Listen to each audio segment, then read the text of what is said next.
O assunto agora é política. A Assembleia Legislativa da Paraíba aprovou por unanimidade nesta semana um projeto de lei que reduz a altura mínima para a participação no concurso da PM aqui no estado. O projeto de lei reduz em 5 centímetros a altura mínima para as mulheres e também para os homens, passando assim para 1,55 m mulheres, 1,60 m homens.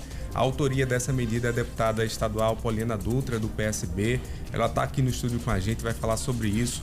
Outros assuntos também. Deputada, bom dia, seja bem-vinda. Bom dia, deputada. Bom dia, Daniel. Bom dia, Denison. Bom dia a todos que fazem o Jornal da Manhã, Daiane Brilhante, Fábio César, os radiovintes. É um prazer enorme estar aqui. Começando por essa aprovação recente de uma proposta sua. Qual a importância dela? Por que esse assunto foi colocado em debate lá na casa?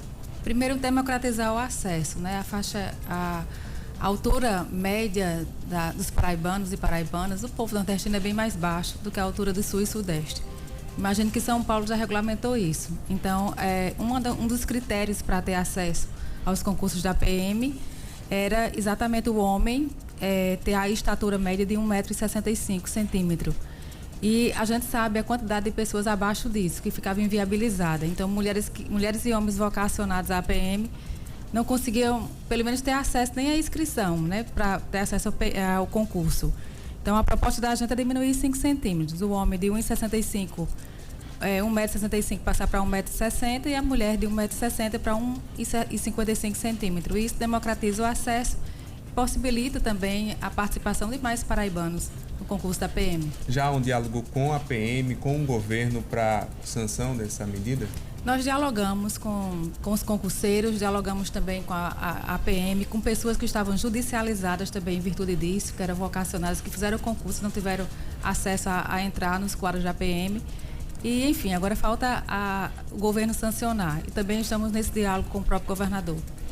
Outra propositura da senhora, recentemente, é a primeira infância, a discussão da primeira infância e da educação, que vai ser tema na frente parlamentar na Assembleia Legislativa da Paraíba.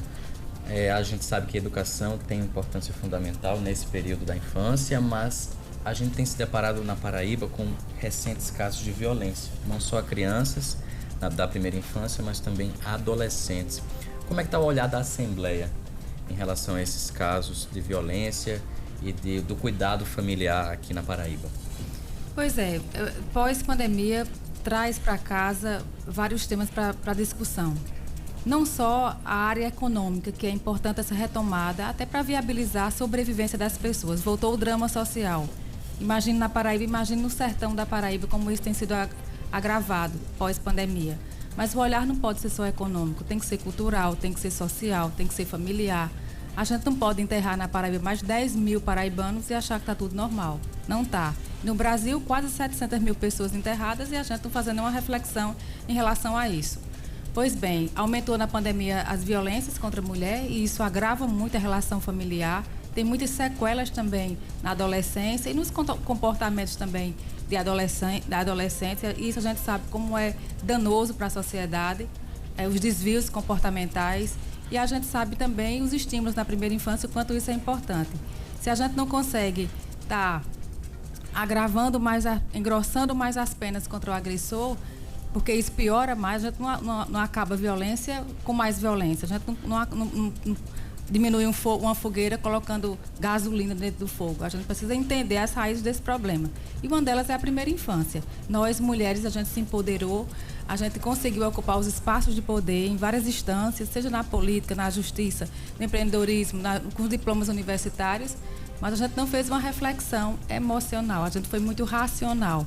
Então a gente terceirizou nossos filhos para que alguém cuidasse. E muitas vezes a gente perdeu a referência da família com esses filhos, porque a gente precisou trabalhar, absorver uma demanda de trabalho e os filhos com quem a gente deixava. Então esses reflexos desses adolescentes e desse cidadão está causando dano à sociedade. Então, para isso, é importante a gente fazer essa reflexão. O governador lança uma proposta da primeira infância com 200 creches para que possa dar acesso ao ensino infantil nos municípios, mas o programa é do governo do estado e a gestão do programa é dos municípios. Então, o prefeito tem que entender que o governador está doando não só a estrutura de cimento e cal, a estrutura de engenharia, a construção de engenharia. Mas tem vários elementos intrínsecos que tem que ser colocado nessa estrutura. A parte pedagógica, de entretenimento, de lazer da criança e a intersetorialidade. Eu fui prefeita do município de Pombal por 2 mandatos. E quando a gente começou, eu com a visão de mulher, de mãe também, quando a gente começou a colocar a primeira infância como centro da tomada de decisão, foi que a gente percebeu. À medida que a gente alfabetizava as mães de Bolsa Família, a gente conseguia diminuir a mortalidade infantil na saúde. Então, a primeira infância, ela reflete em vários setores da dinâmica da família. Então, quando você cuida de uma criança, você consegue diminuir a mortalidade infantil, por exemplo. E aí reflete que a educação, que a saúde está funcionando, a saúde básica, a saúde média e alta complexidade. É todo um sistema que está ligado à primeira infância, que é importante a nossa atenção nesse momento. Deputada, está proposta aí a criação de uma frente parlamentar, mas o que eu tenho acompanhado, como alguém que cobre a Assembleia Legislativa da Paraíba, é a ausência de deputados em muitas sessões. É uma casa que está se encontrando 2 vezes por semana, para a sessão especificamente, obviamente que tem outras atividades. Posso testemunhar aqui que a senhora é uma deputada assídua, presente inclusive no plenário de forma presencial, mas inclusive a senhora já presidiu sessões em que teve que procurar deputado para conseguir um quórum mínimo e avançar na pauta, e muitas vezes isso não é possível, é encerrada a sessão. Lhe causa constrangimento, no ano eleitoral, muitos deputados não priorizarem a atividade de assembleia, que, como eu falei, isso acontece 2 vezes por semana, são 2 manhãs que os deputados deveriam priorizar esse momento, e a gente sabe que muitos não estão atentos à sessão, colocam ali de forma online, mas quando se questiona esse deputado, ele não responde, então é uma presença fajuta, e esse período pré-eleitoral também traz uma movimentação política muito forte. A senhora acha que isso está relacionado à baixa presença de deputados, e qual é o seu sentimento em observar esse movimento de colegas? É bem constrangedor. A pauta da ordem do dia tem várias matérias de interesse para o povo da Paraíba. Tem várias mensagens, inclusive do próprio governador, alternativas também até para a própria sobrevivência de alguns parlamentares, projeto de lei, indicações, requerimentos. A gente trabalhou muito durante a pandemia e pós-pandemia, agora a gente precisa dar esse olhar mais específico para o povo da Paraíba. É bem constrangedor você sair de casa com interesse na luta por uma causa e chegar lá e não ter quórum, né? De 36 você não tem condição de abrir o expediente do dia. Me causa muito constrangimento, até porque a sociedade olha muito para a gente. Lá é a casa do povo, a gente não pode fechar a casa do povo. E não é que a gente trabalhe pouco, a gente não trabalha porque o deputado ele é muito acessado, ele é muito acionado. A população ele não consegue encontrar o governador, mas consegue encontrar o seu deputado numa base. Então é o deputado que faz essa primeira escuta, que abre a primeira porta do cidadão para ter acesso aos poderes. E a gente chegar na casa e não conseguir tocar um expediente, tocar uma comissão, um tema, uma comissão temática, isso é muito constrangedor. Acredito que os deputados possam fazer essa reflexão. A população também tem que pressionar, a imprensa também cobrar da gente mais atitude nesse momento e presença, né? O mínimo que a gente pode nesse momento, como parlamentar, estar lá, de forma pelo menos presencial, para dar as respostas necessárias ao nosso povo, que nesse momento carece de atenção política. E como é que resolve? A presidência da casa também poderia chamar a atenção desses deputados, né? A senhora concorda? Claro, né? A mesa, o Conselho de Ética, tem deputados que já deveriam ter sido até cassados, né? Porque segundo o regimento, 3 sessões que você falta já pode abrir um procedimento. É necessário tudo isso, né? Uma força-tarefa para que os deputados possam entender que ali é a nossa função. A gente foi eleito para representar o povo e ali a gente tem um compromisso semanal com a população da Paraíba. É uma atuação que, inclusive, é importante e nos custa muito caro. Ela deveria acontecer, né, deputada? Deputada, o seu partido tem a pré-candidatura à reeleição do governador João Azevedo. Existe uma discussão ainda aberta em relação ao pré-candidato ao Senado. O nome tem sido colocado de Agnaldo Ribeiro, do Progressistas, mas uma resistência, porque aliados do próprio governo pretendem votar em outro pré-candidato, Efraim Filho. Qual o seu posicionamento em relação a esse assunto? Acha que Agnaldo é um bom nome? Como é que anda essa discussão no partido? Daniel, eu tenho feito várias reflexões quanto a isso. Eu acho que nesse momento não é o momento de fulanizar a chapa, mas de conceituar a chapa. A chapa precisa ter um conceito muito mais do que voto, muito mais do que acordos partidários. Ela tem que ter um compromisso com o povo da Paraíba. Quem nesse momento, além dos votos, pode trazer um sentimento para a chapa, pode trazer uma articulação com o setor produtivo, que nesse momento carece da nossa atenção, com os arranjos produtivos locais do estado da Paraíba, que é a nossa vocação. Quem nesse momento pode fazer um diálogo com a classe produtiva do estado, que carece da nossa atenção. Então, eu vejo a chapa que precisa ter sabor, um sentimento, precisa ter um diálogo, inclusive com as políticas públicas do governo do estado da Paraíba, muito mais do que fulanizar, mas a partir de agora conceituar quem poderia compor a chapa para que a Paraíba pudesse olhar e dizer: eu me sinto representado nessa chapa. Então, além dos partidos, é um momento de consulta popular e não está no fla-flu, fulano saiu e fulano vai entrar e fulano vota em fulano.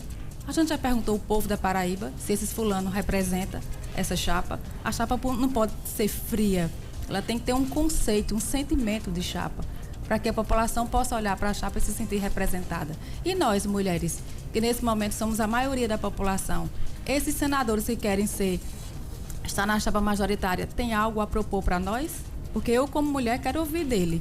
Quais são as suas ideias e propostas em relação a gente? Nós acessamos mais o SUS, nós acessamos mais a educação, o mercado de trabalho, e eu quero me sentir representada também nessa chapa, como mulher e como representante das paraibanas. A senhora, inclusive, recentemente comemorou o índice de aumento das eleitoras que vão votar nesse ano, em outubro, no dia 2 de outubro.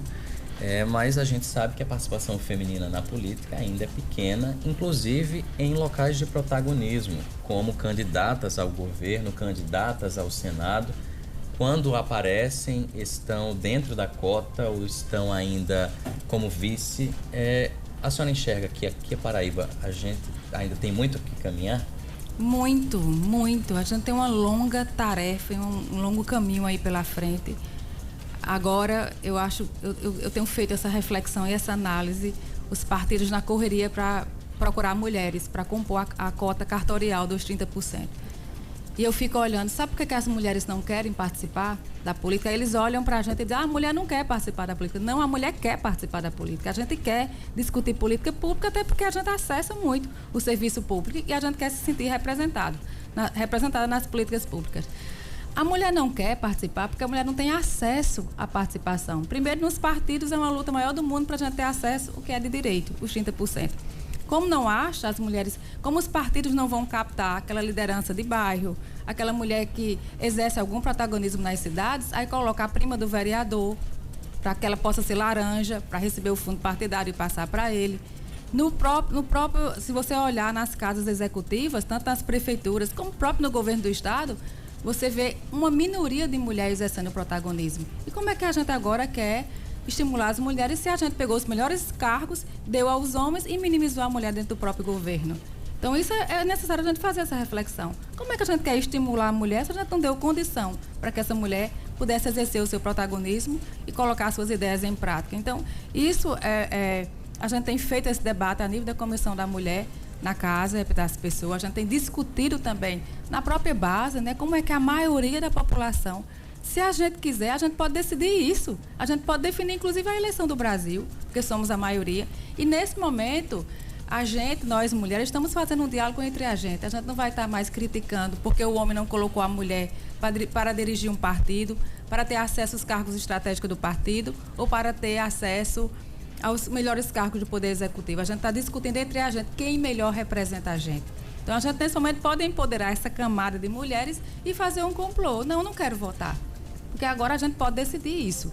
Nesse momento é um momento de reflexão, inclusive para nós mulheres, em relação a isso. A gente quer discutir a política, agora que a política possa ter, na sua composição democrática, a participação de forma paritária com nós mulheres. E nessa chapa majoritária de João, não falta também nomes para serem colocados em discussão de mulheres? O seu nome, por exemplo, A senhora está à disposição de formar essa chapa majoritária como uma nova vice-governadora para João Azevedo para essa disputa? É bem difícil. Na política, as cadeiras têm dono. E o que a gente repara que os donos de partidos são as oligarquias familiares, que já detêm esse poderio econômico, de lideranças. Então, é bem complicado quebrar essa bolha. Agora, a gente está construindo isso. Nós, mulheres, eu sou fruto do apelo popular. Eu não sou dona de um partido, não tenho um sobrenome político, sou do sertão da Paraíba, um lugar que, historicamente, tudo foi negado, inclusive a política. Mas o sertão agora, a gente desponta de igual tamanho. O sertão é aquele lugar que, nesse momento do estado da Paraíba, a gente tem uma população que pode fazer a diferença numa eleição. A gente tem 1 milhão de habitantes, se você pegar de Santa Luzia a Cajazeiras. A gente tem as energias renováveis, que é o insumo estratégico mais importante para as cadeias produtivas, e a gente tem água do Rio São Francisco. Então, o sertão não é mais aquele local que vai apenas somar com o voto de alguém de João Pessoa e de Campinas. O sertão é alguém que está de igual tamanho e quer discutir, inclusive, desse desenvolvimento, a política descentralizada, regionalizada, expressar a nossa vocação também regional. É muito difícil esse diálogo com alguém do sertão, e principalmente mulher, na chapa majoritária. Agora, a gente só quer dizer algo à chapa majoritária. Nós, mulheres, precisamos também, no mínimo, ser ouvidas para essa composição. Deputada, agradeço aqui a sua presença no Jornal da Manhã. Temos outros assuntos, mas fica para uma outra oportunidade. Obrigado pela sua participação. Eu é que agradeço, Daniel, Denilson, e mandar um abraço especial à Paraíba e especial ao nosso sertão.